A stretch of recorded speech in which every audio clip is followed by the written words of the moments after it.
세계에서 사랑받는 일본 문화. 우리도 한국처럼 국가에서 지원하고 밀어주면 반드시 세계 정복을 할 수 있다고 생각해요. 최근 일본 방송을 보면 한국 문화가 어디까지 침투해 있는지 놀랍다는 일본 내 한국인들의 반응이 정말 많은데요.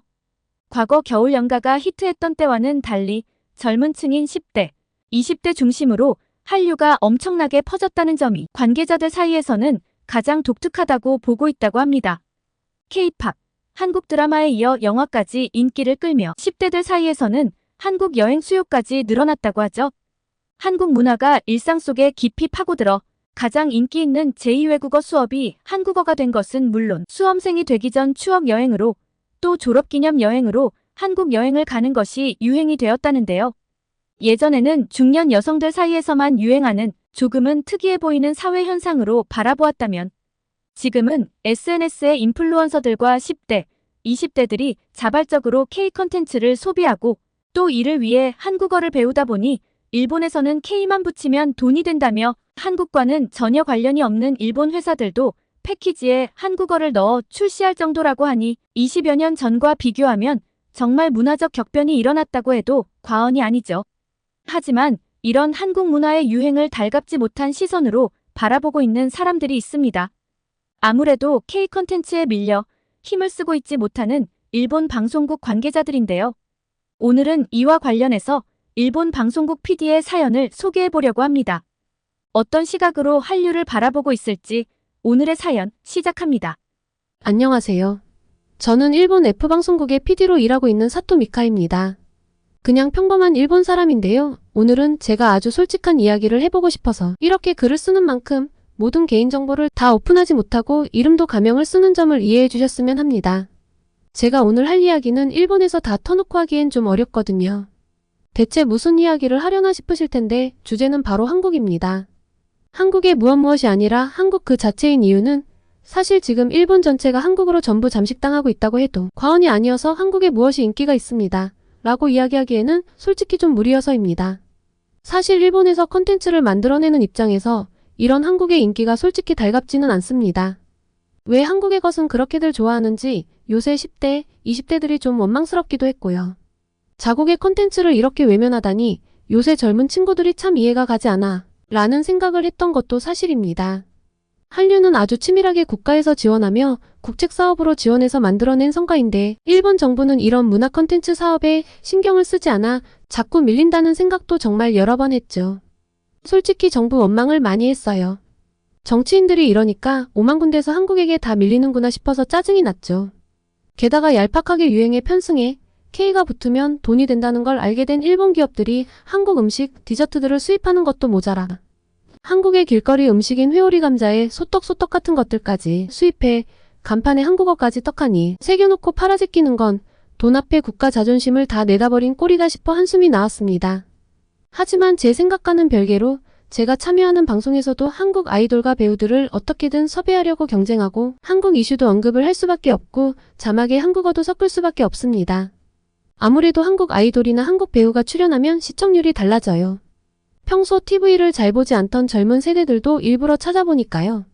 그리고 일본의 아이돌이나 여배우들도 요새 한국을 좋아한다고 공개적으로 선언한 사람들이 많아져 프로그램에 나와서 한국 이야기를 하고 짤막하게나마 한국어를 쓰는 빈도가 너무나 높아졌습니다. 특히 미야자키 미호의 행보는 놀라웠죠. 몇 년 전부터 한국어를 익혀서 한국 소개를 하며 사실 내수익에게 욕도 많이 먹었는데 굴하지 않고 한국 사랑을 외치고 있으니까요. 한국 음식을 먹었다, 한국 여행을 갔다 왔다, 한국 화장품을 썼다 등등은 물론 일본의 10대와 20대 사이에서 인기인 한국어 섞어 쓰기도 많이 하거든요. 덕분에 저도 반강제로 한국어를 조금은 익혔습니다. 자막을 넣어야 하니까요 진짜. 정말? 좋아해, 사랑해, 안녕하세요 정도의 말은 이제 익숙하죠. 가끔은 방송국으로 한국어 폰트가 예쁘지 않다 등의 항의가 오기도 합니다. 어이가 없었죠. 툭하면 한국 소식을 전하고 한국 연예인들의 이야기를 전하며 일본 방송인지 한국 방송인지 도대체가 구분이 가지 않는 상황인데 이게 과연 바람직한 일인가 하는 생각으로 늘 투덜투덜하며 일을 하고 있습니다. 이런 상황에서 저는 일본 문화의 미래에 대해 깊은 고민에 빠졌습니다. 우리의 전통과 정체성을 지키면서도 어떻게 세계적인 트렌드에 발맞춰 나갈 수 있을지 그리고 일본 콘텐츠의 경쟁력을 어떻게 높일 수 있을지에 대해 끊임없이 생각하고 있었는데요. 최근 제게 엄청난 생각의 변화를 가져다 준 일이 있었습니다. 마치 누군가가 제 뒤통수를 세게 치고 간 느낌이었는데요. 한편으로는 크게 배우기도 한 일이었습니다. 얼마 전 제 선배가 담당인 프로에 정말 유명한 일본의 배우가 출연했거든요. 혹시 카쿠 켄토라고 아시나요? 얼마 전 넷플릭스에서 오리지널 일본 드라마로 꽤 인기를 끈 닌자의 집이라는 드라마가 있었는데요. 그 드라마의 극본과 주연을 담당한 배우입니다. 넷플릭스 비영어권 주간 순위에서 한 번이긴 하지만 1위를 차지한 적이 있고 뒤로 갈수록 점점 떨어지긴 했지만 전체 순위에서도 최고 5위까지 갔던 터라 일본 방송 관계자들 사이에서도 꽤 화제였는데요. 아무래도 일본 배우가 일본 오리지널로 기획해서 전 세계인이 보는 넷플릭스에서 유의미한 성공을 거둔 것이니만큼 저도 방송 녹화를 함께 봤습니다. 일본 문화를 전 세계인에게 알리는 법을 배워서 저도 그런 프로그램을 만드는 것이 꿈이니만큼 지금 카쿠 켄토상의 성공은 제게 그 무엇보다 동기부여가 되는 일이었으니까요. 엄청나게 설레는 일이었죠. 이날 카쿠 켄토상과 함께 그의 절친한 동료 스즈키 료에이라는 배우 역시도 게스트로 참여했는데요. 일본 아카데미에서 나무 조연상, 주연상을 차례로 수상한 실력파 배우인 만큼 이런 실력 있는 배우들의 시선도 궁금했고요. 스즈키상이 카쿠상의 성과를 칭찬하며 일본 배우들이 점점 세계에 뒤처지고 있다는 위기감을 느끼고 있다고 하더군요. 그리고 자신이 생각한 기획을 넷플릭스로 가져가 세계적으로 히트를 쳤다는 점에서 정말 대단하다고 했고요. 여기까지는 이해가 갔습니다. 아무래도 넷플릭스 때문에 한국 콘텐츠를 접하기 쉬워진 것도 한류가 이렇게 퍼지는데 한몫했다고 생각하니까요. 일본 콘텐츠는 그에 비해 많이 제작이 되지도 않았고 일본 드라마나 영화가 세계로 나갈 수 있도록 정부 지원도 전무했으니 배우들 입장에서도 세계에 뒤처지고 있다는 생각을 충분히 할 수 있겠다 싶었습니다. 그런데 이에 이어 일본에서는 국내에서만 먹힐 내수용 작품만 만들고 있었다며 한국에 20년 정도 뒤처져 있다고 하는 것이 아니겠어요? 한때 일본이 아시아의 문화를 선도했던 적도 있는데 잠깐 한국 문화가 인기를 끈다고 해도 그렇지 어떻게 우리가 20년이나 뒤처져 있다는 말을 하지? 일본을 대표하는 세계적인 배우의 발언이라는 것이 믿을 수 없었습니다. 저는 엄청난 충격에 휩싸였죠. 더 충격은 그 말을 듣고 있던 일본의 국민 아이돌 니노미야 군이 동감을 하면서 니노 군의 주위에서도 다들 우리가 한국에 20년 뒤처졌다고 한다며 맞장구를 친 거예요. 일본에서 스맙 다음으로 국민적인 인기를 얻은 장수 아이돌 아라시는 세계 진출을 선언했던 그룹이기도 한데요. 세계 진출 기념 인터뷰에서 K-팝의 뿌리는 자니스에 있다고 당당하게 인터뷰했던 모습이 그리 오래되지 않았는데 저렇게 인정해버리는 모습은 제게 엄청난 쇼크를 안겨주기에 충분했습니다. 그러니까 한국이라면 BTS가 쇼프로에서 우리는 일본보다 20년 정도 뒤처져 있어요. 라고 말한 꼴이거든요. 이날 방송은 한국은 20년 전부터 준비한 성과가 이제서야 빛을 발하는 거라며 우리가 노력해서 이러한 차이를 되돌려야 한다. 더 노력해야 한다는 건설적인 이야기로 끝났지만 제 머릿속에는 폭풍우가 몰아치는 느낌이었습니다. 저렇게 일본에서 첫손에 꼽히는 아이돌과 배우들이 모두 한마디로 인정을 해버린 것만 해도 심장이 툭 떨어지는 느낌이었는데 세계 진출에 선봉에 서야 하는 사람들이 20년이나 뒤처졌다며 구체적으로 이야기를 해버리니 한국이 너무나 멀게 느껴졌죠. 일본 문화는 어째서 세계인에게 사랑받지 못하지? 일본 문화가 왜 이렇게 뒤처졌을까? 한국처럼 국가 지원 없이도 일본 콘텐츠를 알릴 수 있는 방법은 정말 없는 걸까? 저는 이날의 충격에서 헤어나오지 못하고 한동안 우울하기도 하고 자존심도 상했습니다. 그런 와중에 제가 기획 코너로 일본 10대의 문화를 알아보는 내용을 다루게 되었어요. 어떤 주제를 다뤄야 할까 고민을 하다가 중학생 조카를 만났는데 이제는 한국어와 일본어를 결합해서 새로운 말을 만드는 게 친구들 사이에서 유행이라는 겁니다. 한국어를 배우는 것까지야 뭐 제2외국어니까 그렇다 치는데 둘을 합쳐서 신조어를 만든다니? 그게 뭐냐고 물어보니까 좀 황당하던데요. 한국어 진짜와 일본어로 맛있다는 뜻의 우마이를 합쳐서 진짜 우마이라고 말하거나 한국어 맵다와 일본어로 조금이라는 뜻의 조토를 합쳐서 조토 맵다라고 말한다는 거예요. 아, 맵다는 완벽히 발음할 수가 없으니 맵프타로 발음할 수밖에 없지만요. 어린애들은 참 의미 없고 이상한 일들을 재밌다고 하네 하고 넘어갔는데 어느 날 라멘 가게 앞을 지나치다가 제 두 눈을 의심했습니다. 밖에 내놓은 간판에 신메뉴 출시 라고 쓰면서 진짜 우마이 조토 맵다를 써놓은 거예요.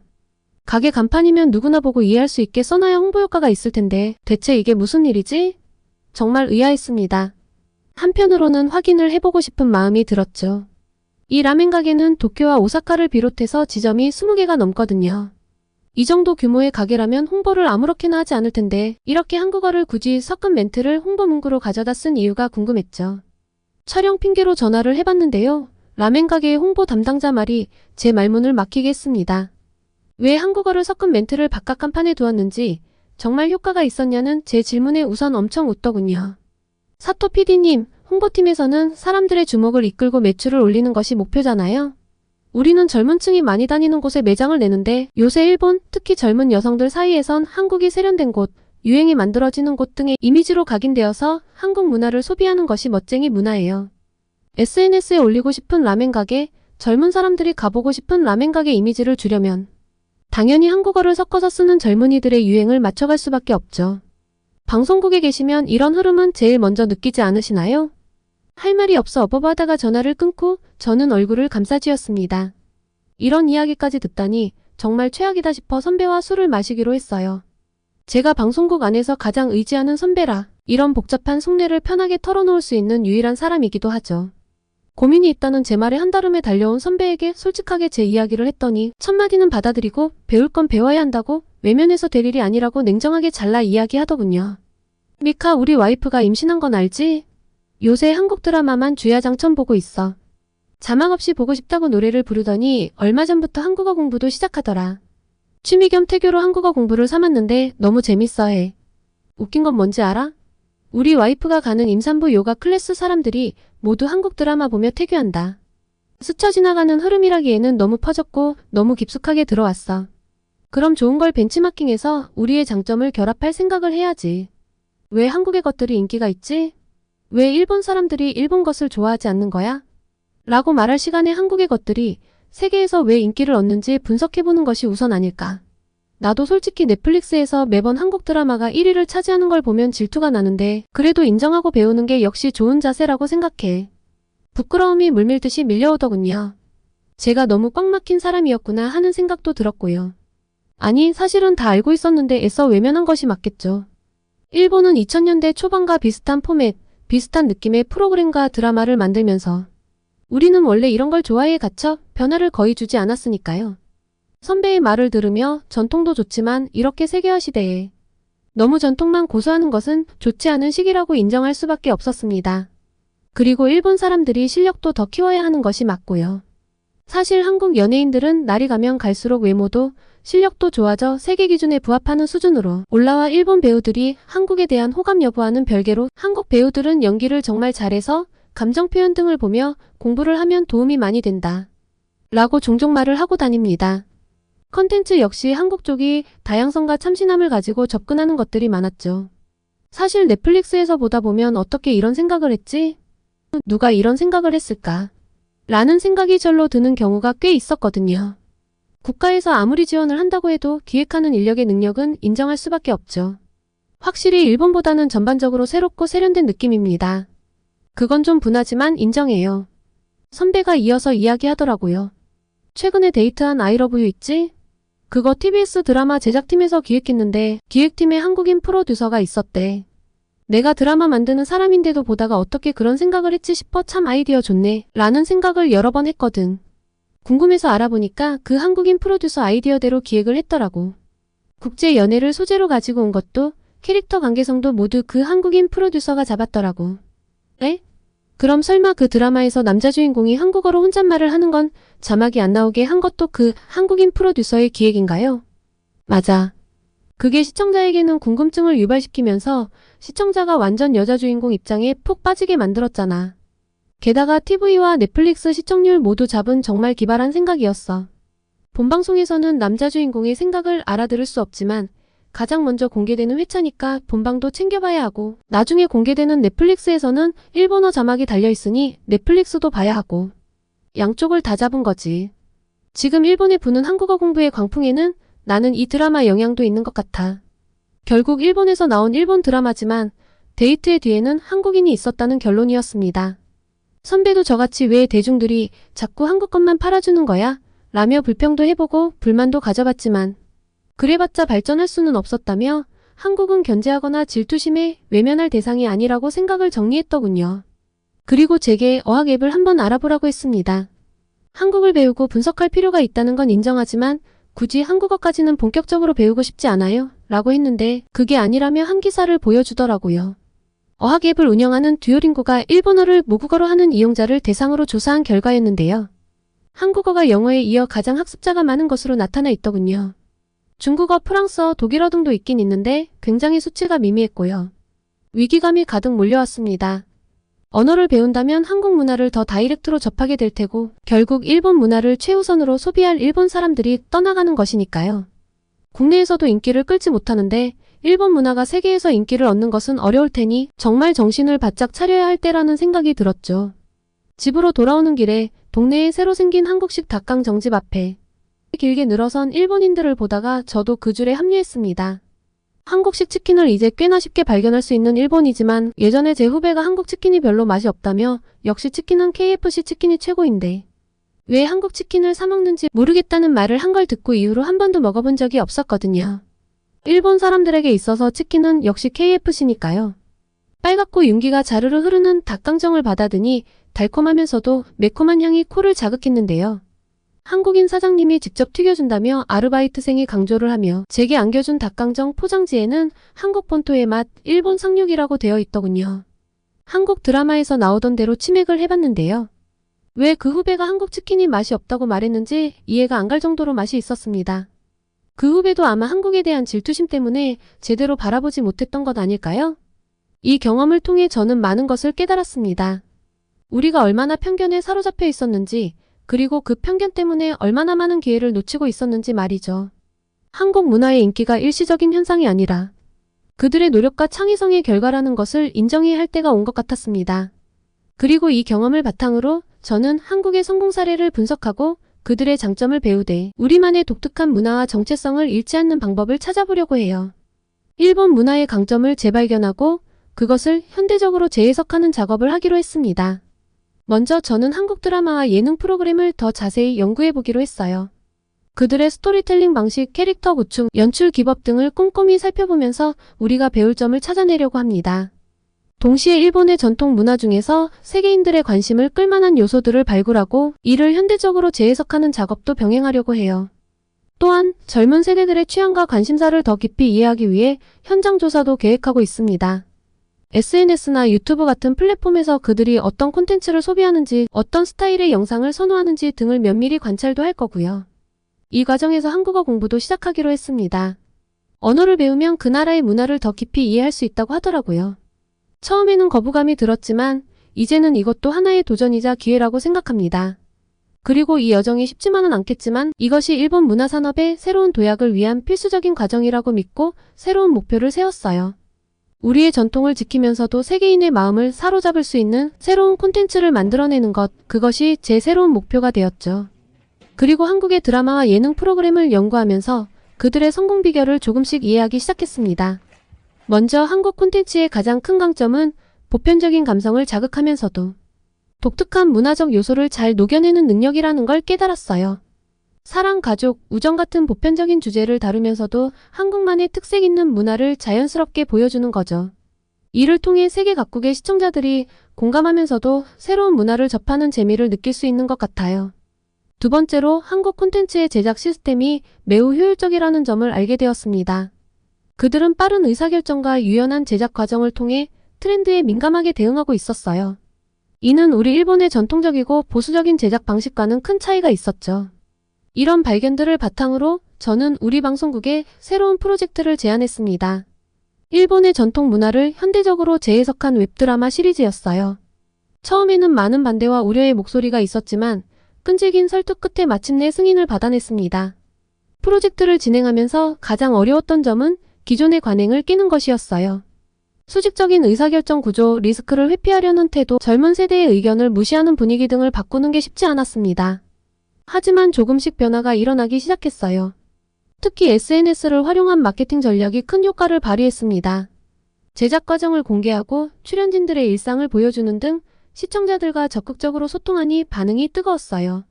이전에는 상상도 못했던 방식이었지만 이제는 없어서는 안 될 중요한 요소가 되었죠. 한국어 공부도 큰 도움이 되었습니다. 언어를 배우면서 자연스럽게 한국 문화에 대한 이해도 깊어졌고 이는 프로그램 기획에도 긍정적인 영향을 미쳤어요. 또한 한국 제작진들과의 협업 가능성도 열리게 되었죠. 물론 모든 게 순조롭지만은 않았습니다. 여전히 왜 우리가 한국을 따라해야 하느냐는 비판의 목소리도 있었고, 때로는 제 스스로도 정체성의 혼란을 겪기도 했어요. 하지만 이런 과정들이 모두 성장의 밑거름이 되었다고 생각합니다. 드디어 우리의 새로운 웹드라마가 곧 첫 선을 보이게 됩니다. 전통 일본 복식을 현대적으로 재해석한 패션을 소재로 한 청춘 로맨스 드라마예요. 아직 공개되지 않았지만 내부 시사회에서의 반응이 정말 좋았습니다. 특히 젊은 스태프들의 호평이 이어졌어요. 이런 드라마라면 우리도 자신 있게 해외 시청자들에게 보여줄 수 있을 것 같아요. 드디어 우리도 세계적인 트렌드에 맞는 콘텐츠를 만들어냈네요. 등의 격려의 말을 들으니 정말 뿌듯했습니다. 심지어 평소 새로운 시도에 비판적이었던 고위 임원들도 긍정적인 반응을 보였어요. 이런 참신한 아이디어가 우리 회사에서 나올 줄 몰랐네. 기대가 크오. 라는 말을 들었을 때는 그동안의 노력이 헛되지 않았다는 생각에 눈물이 날 뻔했습니다. 물론 아직 실제 시청자들의 반응을 보지 못했기 때문에 긴장되는 것도 사실이에요. 하지만 저희 팀 모두가 자신감에 차 있습니다. 우리만의 독특한 매력을 살리면서도 글로벌 시청자들의 취향을 고려한 이 작품이 좋은 반응을 얻을 거라 확신해요. 이 프로젝트를 통해 우리는 단순히 인기 있는 콘텐츠를 만드는 것을 넘어 일본 문화의 새로운 모습을 세계에 선보일 수 있기를 희망합니다. 전통과 현대, 동양과 서양을 아우르는 새로운 문화적 융합을 이뤄낼 수 있다고 믿기 때문이에요. 지난 몇 개월간의 여정을 돌아보면 정말 많은 것이 변했습니다. 처음에는 한국 문화의 인기에 대해 부정적이고 방어적이었던 제 모습이 부끄럽기도 해요. 하지만 그런 과정이 있었기에 지금의 변화와 성장이 가능했다고 생각합니다. 앞으로 당분간 한국을 많이 배우고 따라잡기 위해 최선을 다해 노력해보려고 합니다. 언젠간 저도 한국 콘텐츠와 같은 글로벌 히트작을 내놓는 날도 올 수 있겠죠? 한국의 창의적이고 멋진 인재들과 동등하게 겨뤄서 세계에서 승부를 꼭 보고 싶네요. 언젠가는 일본의 콘텐츠로 전 세계인의 마음을 사로잡는 날이 올 거라고 믿어요. 그날을 향해 오늘도 열심히 노력하겠습니다. 오늘은 일본의 문화가 한국에 20년 정도 뒤처져 있다는 말에 충격을 받고 좌절하다가 선배의 조언으로 한국을 새롭게 바라보고 한국을 좀 더 배워보기로 결심한 일본 PD의 사연이었습니다. 오늘의 사연이 마음에 드셨다면 구독과 좋아요를 눌러주세요. 여러분의 구독과 좋아요는 계속해서 좋은 사연을 소개할 수 있는 힘이 됩니다. 이상 감동저장소였습니다. 한국에 와서 보니까 알겠어요. 이러니까 중국하고 일본은 안 되는 거네요. 여기 한국에 막 도착한 예일대 동아시아학과 학생이 있습니다. 태어나 처음으로 한국을 방문한 뒤 한국과 중국, 일본의 엄청난 차이를 발견했다고 하는데요. 미국 예일대생이 발견한 동아시아 3국의 차이는 무엇일까요? 오늘의 사연 시작합니다. 안녕하세요. 예일대 동아시아학과 2학년 사라 윌슨입니다. 저는 최근 몇 개월 새 엄청난 고민에 빠져 있었습니다. 제 세부 전공 선택 때문인데요. 동아시아학과에 개설된 한국학, 일본학, 중국학 중 무엇을 선택할지 결정을 해야 하거든요.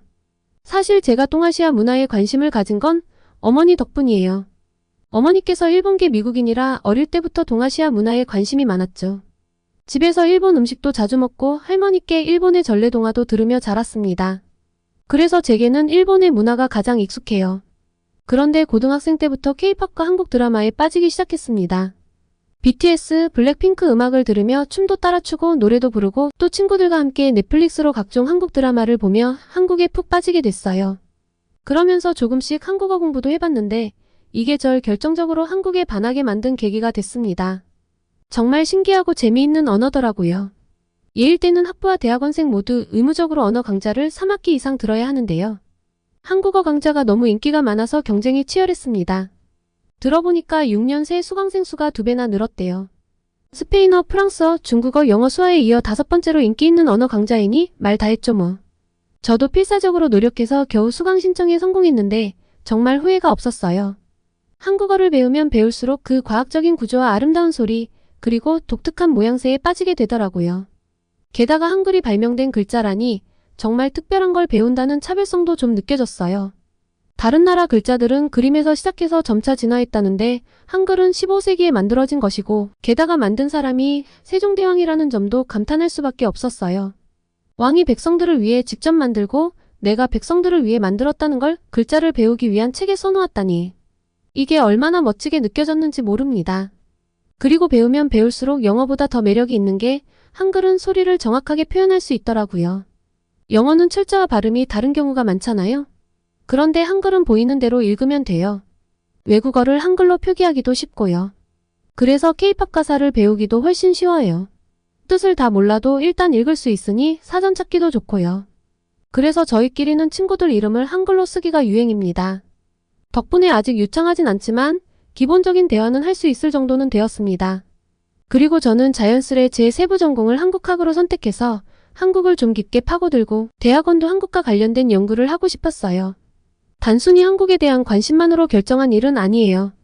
예일대에서 지역학 전공으로 개설되지 않은 나라의 언어 수강생이 급증한 것은 굉장히 이례적인 일이고 이런 일들이 계기가 되어 한국학 전공이 작년에 개설된 거거든요. 그리고 미국의 하버드, 컬럼비아, 스탠퍼드 대학 같은 명문대에서 한국학과가 이미 개설이 되었고 인기가 좋아 다른 대학들에서도 한국학 전공이 늘어날 것이 기정사실화되었고요. 앞으로 전망이 정말 좋다고 느껴졌죠.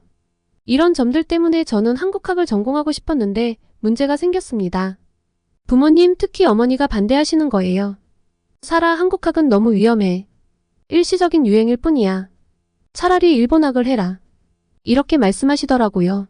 어머니 말씀도 이해가 갑니다. 예일대가 1701년에 설립됐는데 무려 323년 만에 한국학 전공이 생긴 것이고 역사가 짧으니까요. 일본학이나 중국학은 오랜 역사가 있고 안정적이니 어머니의 말씀도 일리가 있다고 생각이 됐습니다. 그래서 요새 이것 때문에 매번 식사 시간마다 언쟁이 좀 오고 갔는데요. 이것저것 다 귀찮아 인구가 많은 중국학을 전공할까도 고민을 하기도 했습니다. 그러던 중에 교수님께서 좋은 제안을 해주셨습니다. 개인적으로는 한국학을 추천하고 싶지만 부모님 의견도 존중을 해야 하고 너의 의사도 중요하니 직접 중국, 일본, 한국을 방문해보고 판단하라고요. 제가 일본에 몇 번 갔던 것 외엔 중국과 한국을 가본 적이 없으니 직접 가서 보면 마음이 움직이는 나라가 있을 거라고 해주셨죠. 부모님께 말씀드렸더니 처음엔 반대하셨지만 결국 동의해 주셨어요. 내가 그렇게 하고 싶다면 한번 다녀와봐. 하지만 객관적으로 판단해야 해. 그래서 저는 중국, 일본, 한국 순으로 차례로 방문하기로 했어요. 각 나라를 2주씩 체험해보고 학교 친구들의 도움으로 그 나라 대학교 친구들도 소개받아 만나서 이야기도 나눠보기로 했죠. 중국에서는 친구의 추천으로 심천이라는 도시를 방문했어요. 수도를 안 간 이유는 화웨이, 텐센트 같은 중국 글로벌 IT 대기업 본사들이 위치해 있고 세계 물류량 4위의 대도시 경제 특구인 만큼 중국의 발전 가능성을 보기엔 더 좋을 것 같아서였습니다. 친구 말로는 현대적이고 첨단 기술이 발달해서 중국의 고속 성장을 확인할 수 있는 도시이고 여행하기도 편할 거라고 했죠. 중국이지만 중국스럽지 않은 도시라고도 하던데 정말로 전 도착하자마자 깜짝 놀랐어요. 고층 빌딩들이 하늘을 찌르듯 쏟아있고 거리 곳곳에 첨단 기술이 넘쳐났거든요. 제가 일반적으로 알고 있던 중국의 느낌은 아니었고 마치 미래 도시에 온 것 같았죠. 그런데 이 느낌은 오래가지 못했습니다. 편의점에 들어갔다가 도시의 첫인상과는 전혀 다른 의미로 놀랐거든요. 줄서기 문화가 거의 없더라고요. 계산대 앞에서 사람들이 서로 밀치고 앞서려고 하는 거예요. 제가 얌전히 서 있다간 영영 물건을 살 수 없을 것 같았어요. 어쩔 수 없이 저도 그 무리에 끼어 밀치고 당기는 아수라장을 경험했죠. 지하철이나 버스를 탈 때도 마찬가지였어요. 문이 열리자마자 사람들이 우르르 몰려들어 타는 모습을 보고 당황했죠. 몸싸움을 하면서 타고 내려야 하니 기운이 쭉 빠졌습니다. 이런 모습들을 보면서 문화의 차이를 실감했어요. 겉보기가 좋다고 모든 면에서 앞서 있는 건 아니구나 하는 생각도 들었고요. 그래도 중국의 모든 면이 부정적인 건 아니었어요. 심천의 깨끗한 거리와 발달된 대중교통 시스템은 정말 인상적이었습니다. 특히 지하철은 정말 현대적이고 효율적으로 보였으니까요. 이용하는 사람들이 문제였지만요. 초반에 여행을 하며 느낀 이 알쏭달쏭함은 제 또래 대학생들을 만나면서 거대한 충격으로 바뀌었습니다. 예일대 친구의 소개로 가이드를 해줄 중국 대학생 친구를 만났는데요. 저는 평소 중국에 대해 궁금했던 점들을 물어보고 혹시 제가 잘못 알고 편견을 가지고 있었다면 고치고 싶다는 생각으로 각종 질문을 쏟아내기 시작했습니다. 혹시 중국에서는 종교의 자유가 없어? 중국의 기독교는 중국화를 시키려고 한다며? 그리고 정부 허가를 받아야 기독교 활동을 할 수 있다던데 왜 그런 거야? 공식적으로는 종교의 자유를 허용한다고 했는데 종교 지도자들을 체포하는 일도 있던데? 범법을 저지르지 않았는데도 말이야. 그럼 종교의 자유가 없는 거 아니야? 그러자 다른 학생이 대답했어요.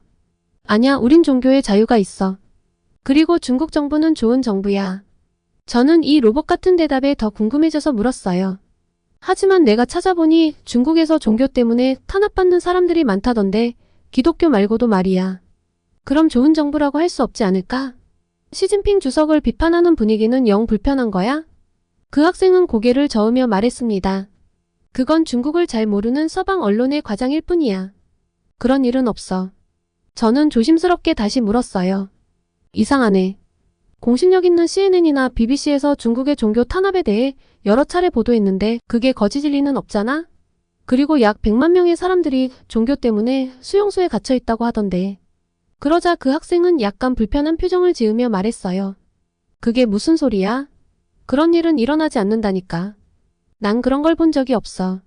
중국은 평화로운 나라라고. 저는 더 설명하려 했어요. 알겠어. 내가 와보니 평화로워 보여. 그런데 내가 말하는 건 중국 사람들은 정부에 대해서 비판적인 의견을 내기 꺼려한다는 느낌이야. 정말로 정부에 대해 비판적인 의견을 말하면 불이익을 보는 거야? 그럼 중국의 표현의 자유는 없는 거네? 그러자 다른 학생이 끼어들었어요. 우리는 정부를 신뢰해. 정부가 하는 일에는 다 이유가 있지. 통제를 한다면 우리나라의 안전과 발전을 위해서지.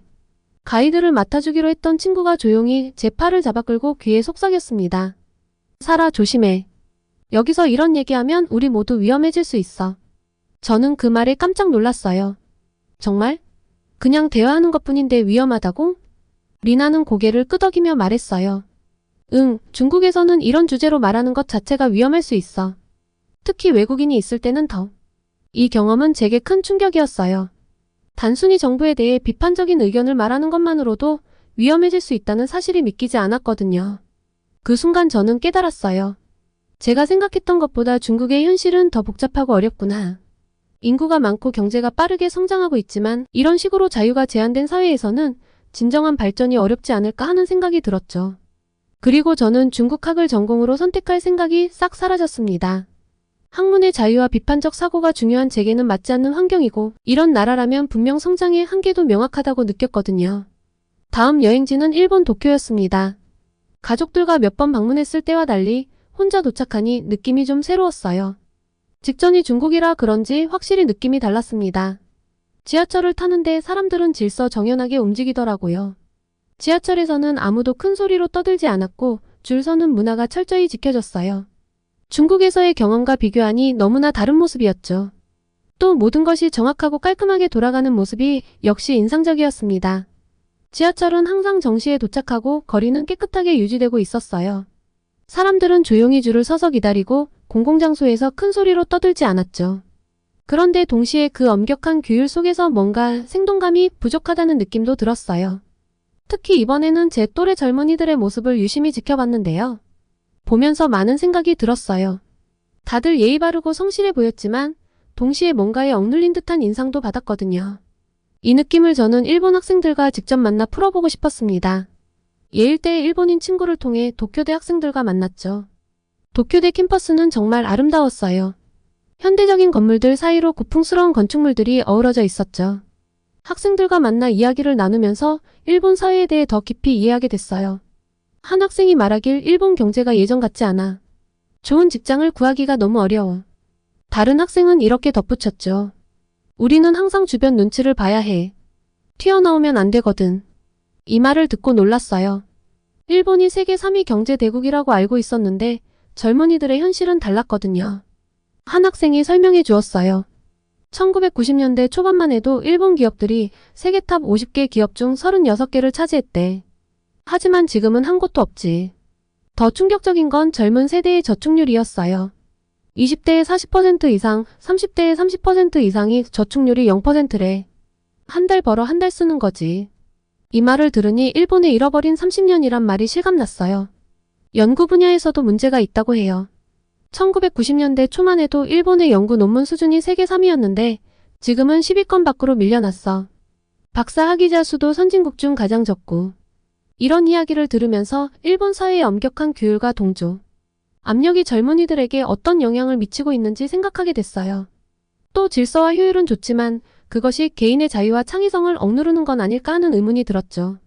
그러다 보니 빠른 변화를 쫓아가지 못하고 정체된 느낌이 들 수밖에 없지 않나 싶었거든요. 한 학생이 말했어요. 사실 우리는 큰 도전 없이 살아가. 매달 월급 받는 직장에 들어가서 은퇴할 때까지 일하는 게 대부분의 목표지. 나는 대기업에 취직해서 안정적으로 살고 싶어. 이 말을 듣고 일본의 미래가 불투명하게 느껴졌습니다. 어느 나라든 현재 일본이 겪고 있는 경제적, 사회적 문제를 가지고 있을 수 있는데 그걸 뚫고 나갈 젊은 세대의 에너지가 느껴지지 않아 미래가 불확실해 보이더라고요. 그리고 마지막 일정은 제가 가장 기대한 한국이었습니다. 우선 도착하자마자 느낀 건 역동성이었어요. 인천공항부터 서울로 향하는 길, 그리고 명동 거리를 걸으면서 제가 상상했던 한국의 모습과는 조금 달라 놀랐죠. 드라마나 영화에서보다 더 활기찬 느낌이더라고요. 그런데 참 이상한 게 바삐 움직이는 사람들의 얼굴은 대부분 무표정했습니다. 지하철에서 사람들은 무표정한 얼굴로 스마트폰만 보며 빠르게 움직이고 있었어요. TV에서 본 것처럼 서로 웃으며 대화를 나누는 모습은 찾아보기 힘들었죠. 한국 드라마에서 본 정감 있는 한국인들은 어디 간 걸까? 하는 의문이 들었어요. 거리를 걸으면서도 비슷한 느낌을 받았어요. 모두들 바쁘게 어딘가를 향해 걸어가고 있었죠. 누군가에게 길을 물어볼까 생각했지만 다들 너무 바빠 보여서 선뜻 말을 걸기가 어려웠습니다. 카페에 들어가 잠시 쉬어가기로 했어요. 창밖을 보며 생각에 잠겼죠. 내가 한국에 대해 너무 로맨틱한 환상을 가지고 있었나? 실제 한국의 일상은 이렇게 바쁘고 각자의 삶에 몰두하느라 주변을 돌아보지 못하는 걸까? 혼자 생각에 잠겨 있다 보니 어느덧 식사 시간이 되었습니다. 가까운 식당에 들어가서 김치볶음밥을 주문했죠. 미국에서도 한식을 종종 먹어서 김치볶음밥도 좋아하거든요. 현지의 맛을 즐기고 있는데 계란 프라이와 같이 먹으니까 맛이 더 좋은 거예요. 그래서 밥은 한참 남았는데 계란 프라이를 먼저 다 먹어버렸습니다. 추가를 하고 싶은데 어떻게 해야 하는 건지 몰라 두리번 하다가 그냥 포기하고 밥을 계속 먹고 있었는데 정말 갑자기 눈앞에 웬 프라이팬이 등장했습니다. 주방에서 일하던 아주머니께서 막 튀겨낸 계란 프라이를 들고 오셨더라고요. 그리고 제 밥에 턱하니 얹어주시고 돌아가시는 거예요. 이게 뭐지? 돈을 내라는 건가? 강매인가? 당황해서 서투른 한국어와 번역기를 총동원해 저는 더 시키지 않았다는 걸 전달했는데 아주머니께서 그제서야 씩 웃더니 서비스라고 이야기하시더라고요. 그러면서 한국말 잘한다고 엄지손가락을 치켜 세우셨습니다. 아, 이거구나. 겉으로 보기에는 좀 무뚝뚝할 수 있지만 행동은 친절하고 자상하고 배려심이 많은 사람들. 이게 책에서만 보던 정인가? 처음 본 외국인에게 이렇게 따뜻하게 대해주시다니 가슴이 따뜻해져 왔고 제 서툰 한국어에 진심으로 기뻐해 주시는 모습에서 진정한 환대를 느꼈죠. 이날 저녁 한국 가이드를 해주기로 한 지민이를 만났을 때 이 이야기를 하니 그게 바로 한국의 정이야. 라고 하더라고요. 그 순간 제 마음에 뭔가가 쿵하고 와닿았어요. 처음 한국에 도착했을 때 느꼈던 차가운 인상이 얼마나 겉모습일 뿐이었는지 깨달았죠. 한국 사람들은 겉으로 드러나는 걸 잘 안 꾸밀지라도 속으로는 굉장히 따뜻한 사람들인 거예요. 이 경험을 통해 한국인들의 진짜 모습을 조금이나마 알게 된 것 같았습니다. 이제야 제가 왜 한국 문화에 이렇게 끌렸는지 조금은 알 것 같아요. 겉으로 보이는 모습 너머에 있는 이 따뜻함과 인간미, 바로 이것이 제가 찾던 한국의 모습이었던 거예요. 이런 경험을 하니 한국이 더 좋아졌어요. 그런데 한국의 매력은 이뿐만이 아니었습니다. 한국의 밤 문화는 정말 놀라웠어요. 밤 10시가 넘었는데도 거리는 여전히 생기 넘쳤죠. 술집과 카페는 물론이고 길거리 포장마차까지 사람들로 북적거렸어요. 일본에서는 이 시간이면 거의 모든 가게가 문을 닫는데 말이에요. 게다가 정말 잠들지 않는 도시 그 자체더라고요. 지민이의 자취방에 가서 한참 이야기를 나누는데 치킨 이야기가 나왔거든요. 내일 먹어야겠어 라고 하니 지민이가 뭘 내일까지 기다려. 지금 치킨 먹을래? 라고 묻더군요. 저는 이 시간에 어디서 치킨을 사? 라고 물었는데 그러자 지민이가 웃으면서 배달시키면 돼. 라고 말하더라고요. 한국 드라마에서 보긴 했는데 이 시간에 배달이 된다고? 정말 신기했어요. 지민이가 스마트폰으로 몇 번 터치하더니 30분도 안 돼서 따끈따끈한 치킨이 우리 앞에 나타났어요. 그것도 밤 11시가 다 되어가는 시간에요. 저는 놀라서 와 이렇게 늦은 시간에도 배달이 돼? 라고 물었죠. 지민이가 씩 웃으며 응, 한국에선 거의 모든 걸 배달시킬 수 있어. 치킨은 기본이고 족발, 보쌈, 심지어 편의점 물건까지도 배달해. 라고 설명해줬어요. 더 놀라운 건 배달 속도였어요. 어떻게 이렇게 빨리 와? 라고 물었더니 지민이가 우리나라 배달은 세계에서 제일 빠르대. 그래서 빨리빨리 문화라고도 불러. 라고 알려줬습니다. 따뜻한 정이 있는데 굉장한 생동감이 있는 나라. 뭔가 안 어울리는 듯하지만 어울리는 느낌이라 한국에 대한 호기심이 더 커졌습니다. 그리고 지민이와 함께 대학 캠퍼스를 구경했는데요. 도서관에서 공부하는 학생들의 모습이 인상적이었죠. 한국 학생들은 정말 열심히 공부하는구나. 라고 말했더니 지민이가 웃으면서 대답했어요. 그래, 경쟁이 심해서 어쩔 수 없어.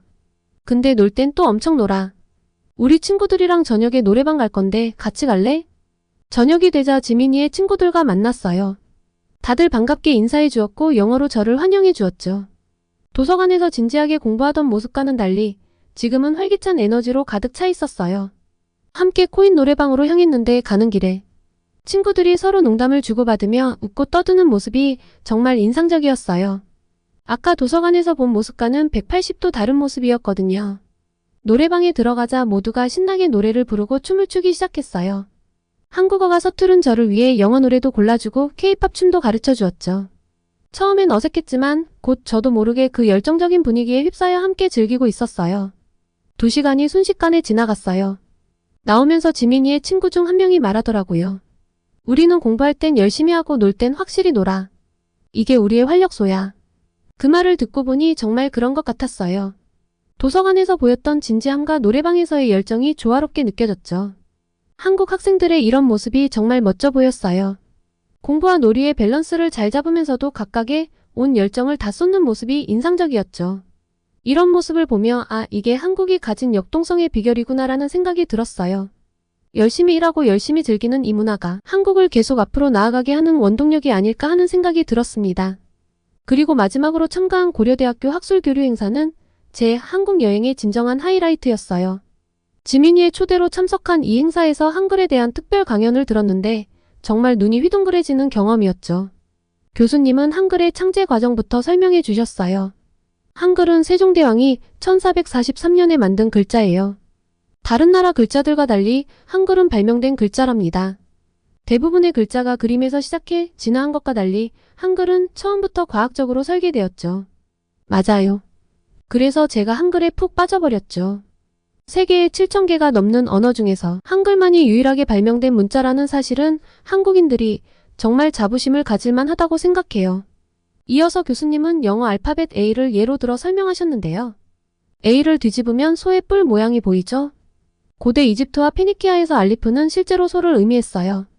이 글자가 서쪽으로 가면서 소의 의미를 잃고 뒤집혀 라틴 알파벳 A가 되었죠. 반면 한글은 완전히 달랐어요. 강연자는 한글은 언어학에 관심 있던 왕이 그 나라 언어에 맞게 과학적으로 만든 유일한 문자예요. 자음의 모양은 우리 혀의 모양을 본떴어요. 소리를 내는 기관을 바탕으로 만들어진 거죠. 저는 감탄을 금치 못했어요. 글자 모양 자체에 발음 방법이 담겨 있다니 정말 과학적이고 창의적인 발상이라고 생각했죠. 또 하나 매력적이었던 건 한글이 한국어를 적는 데만 사용된다는 거예요. 유럽에서는 포르투갈부터 폴란드까지 언어는 여러 번 바뀌어도 모두 라틴 알파벳을 쓰는데 한글은 오직 한국어만을 위한 글자라고 하셨죠. 한글의 실용성에 대한 이야기도 인상적이었어요. 한글은 디지털 사용에도 완벽해요. 예를 들어 영어로 See you tomorrow라고 쓰면 14글자지만 한글로는 내일 바로 3글자면 돼요. 더 줄이면 내일 바로 2글자로도 표현할 수 있죠. 이 예시를 들으며 저는 한글의 효율성에 놀랐어요. 적은 글자로 많은 것을 표현할 수 있다니 정말 대단하다고 생각했죠. 강연 후반부에는 한글과 한국 문화의 세계화에 대한 이야기가 나왔어요. 한글 덕분에 K-팝 가사를 쉽게 따라 부를 수 있고 한국 드라마의 대사도 빨리 익힐 수 있어요. 이게 한류 확산에 큰 역할을 했죠. 맞아요. 저도 그렇고 제 친구들도 그렇고 한국어 강의를 수강한 친구들은 전부 글을 금방 읽어낼 수 있었습니다. 왕이 백성을 사랑해서 만든 언어가 후손들의 문화를 널리 퍼뜨리는데 가장 중요한 역할을 하다니 너무 드라마틱하지 않나요? 교수님은 마지막으로 이렇게 말했어요. 세종대왕이 지금의 한글을 보면 정말 멋진 글자를 만들었구나라고 미소 지을 거예요. 한글의 위대함은 바로 이런 유연성에 있어요. 언어가 변해도 실제 사람들이 내는 소리를 그대로 적을 수 있으니까요. 강연이 끝나고 나서 저는 깊은 감동에 빠졌어요. 한글이 단순한 글자가 아니라 과학과 예술, 그리고 실용성이 완벽하게 조화를 이룬 걸작이라는 걸 깨달았거든요. 지민이에게 말했어요. 한글이 이렇게 대단한 글자인 줄 몰랐어. 정말 놀라워. 이제 한국어를 제대로 배우고 싶은 마음이 더 커졌어. 지민이가 웃으면서 대답했죠. 그래서 우리가 한글날을 국경일로 지정해서 기념하는 거야. 한글은 우리의 자랑이거든. 그리고 제 마음은 이미 결론이 나왔습니다. 한글이라는 뛰어난 도구를 가진 한국은 앞으로 세계 무대에서 계속해서 엄청난 영향을 미칠 수밖에 없고 한국학 전공을 하는 것이 맞다고요. 한국에서의 2주가 눈 깜짝할 사이에 지나가고 집으로 돌아오는 비행기 안에서 저는 이번 여행을 통해 경험한 모든 것들을 되새겨보았습니다. 심장이 빠르게 뛰는 걸 느꼈어요. 이제 부모님께 제 결심을 말씀드려야 한다는 생각에 긴장되더라고요. 집에 도착하자 부모님은 반갑게 맞아주셨어요. 저녁 식사를 하면서 여행 이야기를 나누다가 저는 깊은 숨을 들이쉬고 입을 열었습니다. 엄마, 아빠. 제가 결심한 게 있어요. 부모님의 표정이 긴장되는 게 보였어요. 저는 용기를 내어 말을 이어갔습니다. 한국학을 전공하고 싶어요. 이번 여행을 통해 한국 문화와 한글의 독특함에 완전히 빠져들었거든요. 잠시 침묵이 흘렀어요. 아버지가 먼저 입을 여셨죠. 살아, 내 생각을 들어보고 싶구나. 새 나라를 다녀왔잖아. 어떤 나라가 내 마음을 움직였니? 저는 준비해온 말을 차분히 전했습니다. 중국은 거대하고 영향력 있는 나라예요. 하지만 그곳에서 본 젊은이들의 모습이 왠지 답답해 보였어요. 자유롭게 의견을 표현하지 못하고 있었거든요. 정치 상황과 연관이 있겠죠. 이런 나라는 더 크게 발전하기 어렵다고 느껴졌어요.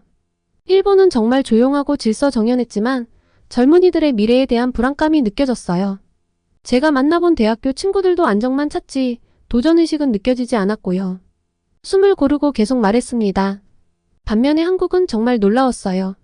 처음엔 차가워 보였지만 금세 사람들의 따뜻함을 느낄 수 있었죠. 마음이 따뜻한 사람들이에요. 그리고 에너지가 있죠. 밤낮 없이 활기찬 거리, 빠르게 발전하는 기술, 그리고 무엇보다 한글은 정말 특별해요.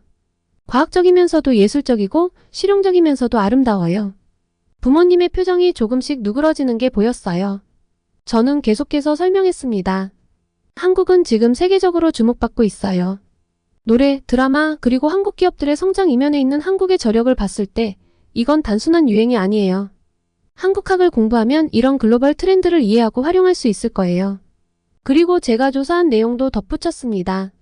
그리고 미국 주요 명문대 중에서 하버드, 컬럼비아, 스탠퍼드 대학에 이미 한국학과가 있고 예일대 관계자도 다른 미국 명문대에서도 한국학 개설이 늘어날 거라고 말했어요. 이건 미국 내에서 한국의 입지가 점점 커지고 있다는 뜻이에요. 부모님은 서로 눈빛을 주고받으셨어요. 그리고 아버지가 말씀하셨죠. 내가 그렇게 깊이 생각하고 결정했다면 우리도 내 선택을 존중하마. 내 열정이 식지 않길 바란다. 어머니도 따뜻하게 미소 지으셨어요. 내가 행복하다면 그게 가장 중요하단다. 우리가 할 수 있는 모든 지원을 아끼지 않을게. 부모님의 이해와 지지에 감사함을 느꼈어요. 이제 제 꿈을 향한 새로운 여정이 시작된다는 설렘으로 가슴이 뛰었습니다. 한국학을 통해 세계를 새로운 시각으로 바라볼 수 있게 될 거란 기대감에 부풀었죠.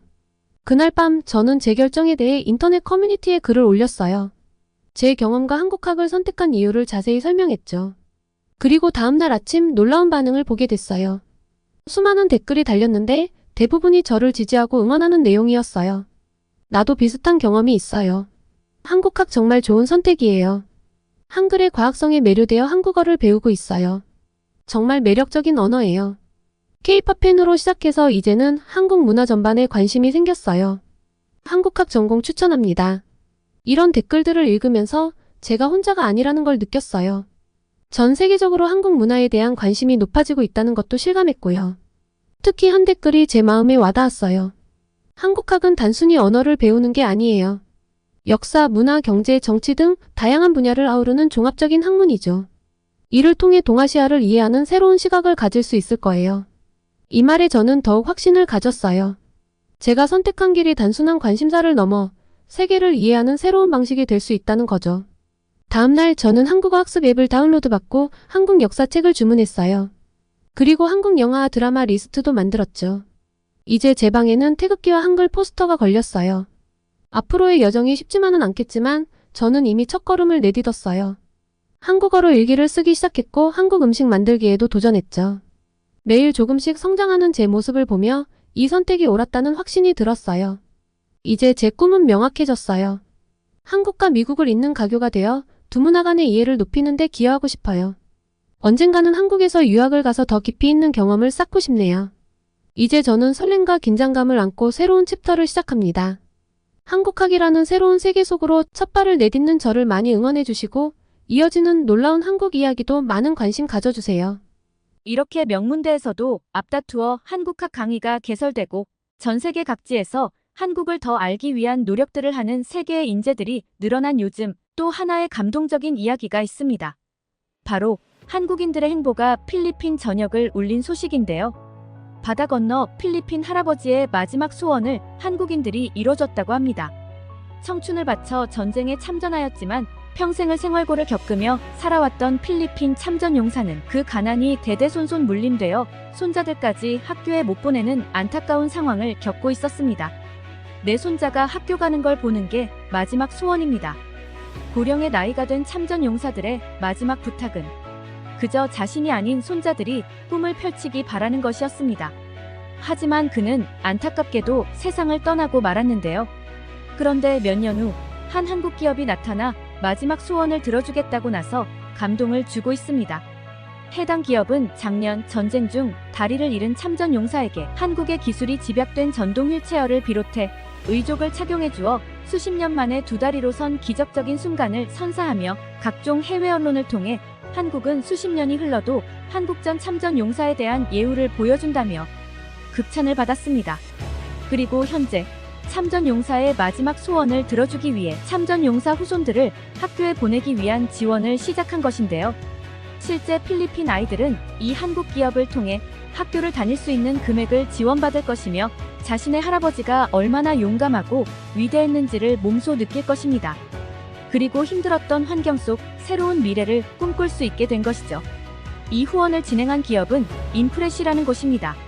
이들은 한국을 지켜 미래라는 꿈을 만들어준 참전 용사들에게 안질환 수술, 전동 휠체어, 식사비, 생활비 등 그들이 살아갈 미래를 위한 지원을 아낌없이 이어오고 있습니다. 현재는 한국으로 모셔오겠습니다. 라며 더 늦기 전 발전된 한국의 모습을 보여주고 그들의 아픈 곳을 한국의 발전된 의료기술을 통해 치료 및 수술을 해주겠다는 파격적인 지원도 하고 있는데요. 더욱 놀라운 건 이 모든 일을 해낸 기업의 규모가 정말 작다는 사실입니다. 실제 적자 속에 운영되고 있는 이 기업은 그저 한국인이기 때문이라는 이유 하나만으로 한국을 비롯한 각국의 국가를 대신해 은혜를 보답하고 있습니다. 현재 이 기업은 역사를 담아낸 굿즈를 출시하며 또 한 번의 기적을 창출하기 위한 대담한 준비를 하고 있는데요. 영원히 펄럭이는 태극기를 담은 이 볼캡과 티셔츠는 참전 용사들의 헌신과 노고를 잊지 않겠다는 다짐을 보여주고 있습니다. 그리고 일상 속에서도 착용 가능한 이 굿즈들을 통해 수많은 한국인들이 동참하며 그 명단이 날이 갈수록 길어지고 있습니다. 또한 그 마음이 많아질수록 한국, 태국, 필리핀, 에티오피아, 콜롬비아까지 각국의 참전 용사가 도움을 받고 있으며 앞으로 참전국 16개국을 통해 더 많은 참전 용사들이 도움을 받을 계획입니다. 정말 믿을 수 없는 행보를 보이고 있는 기업입니다. 저 또한 한국인으로서 동참하였으며 영상을 통해 평소 참전 용사분들을 돕고 싶었던 분들이 있으시다면 많은 동참 부탁드리겠습니다. 후원 굿즈의 구매처는 고정 댓글에 남겨두겠습니다. 뜻깊고 가치 있는 소비에 많은 동참 부탁드리며 고정 댓글을 통해 링크 남겨두겠습니다. 우리의 영웅들에게 진심 어린 감사와 존경을 전할 수 있기를 희망합니다. 안녕하세요. I am myself Si Bianson, one grandson of Ernesto T. Bianson, Korean veteran. Before he died, he talked to me. Finish your study and pursue to gold, because study is the one key of the success someday. Thank you, my grandfather, because I am fourth year student electrical engineering, and I'm graduating soon. And thank you, my grandfather. I am so proud of you, my grandfather. 안녕하세요. I am Jonathan Berkeley. Thank you so much, Mr. Bianson, grandfather, for your contribution during Korean War. We are very proud of you. Thank you, Korean Corporation, Interest, and many Korean people for supporting my education so I can now continue my study. Someday I want to become police because I want to help people in need. Thank you so much for giving me this chance to speak to Korean people. 현재 우리나라의 발전은 힘든 시기, 아낌없이 도움을 준 주변국들이 있었기에 가능했습니다. 이제 대한민국이 세계를 이끌어 나가는 글로벌 리더로 자리 잡은 만큼 이번 인프레시와의 협업을 통해 더 많은 참전 용사분들께 우리의 마음이 전해졌으면 좋겠습니다. 이제 이분들께 남은 시간이 많이 없습니다. 더 늦기 전에 행동하는 대한민국 국민들이 되었으면 좋겠습니다. 이상 감동저장소였습니다.